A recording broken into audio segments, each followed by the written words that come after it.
എന്താ കുട്ടി ഈ നേരത്ത്? അവരെ കണ്ടോ? ആ സ്ത്രീയെ പടുപ്പുരയിൽ ഇരിപ്പുണ്ടായിരുന്നില്ലേ?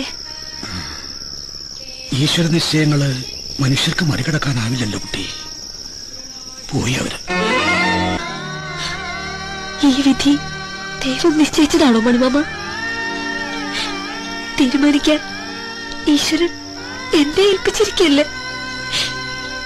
എന്റെ ഒരു കയ്യൊപ്പിലല്ലേ ഒരാളുടെ ആയുസ്? എന്റെ ഈ വിരൽത്തുമ്പത്തല്ലേ അയാളുടെ ജീവൻ? അപ്പോ ഞാനത് നിഷേധിച്ച ദൈവം അയാളോട് കാണിച്ച ദയ ഞാൻ കാണിക്കാതിരിക്കല്ലേ? ആ പാവ സ്ത്രീയുടെ പ്രാർത്ഥനയ്ക്കും കണ്ണീരിനും എന്റെ മുമ്പിൽ ഒരു വിലയില്ലാണ്ടാവുകയല്ലേ? ആലോചിച്ചു മണിമാമ, ഞാൻ ഒരുപാട് ആലോചിച്ചു. അവരുടെ മുമ്പിൽ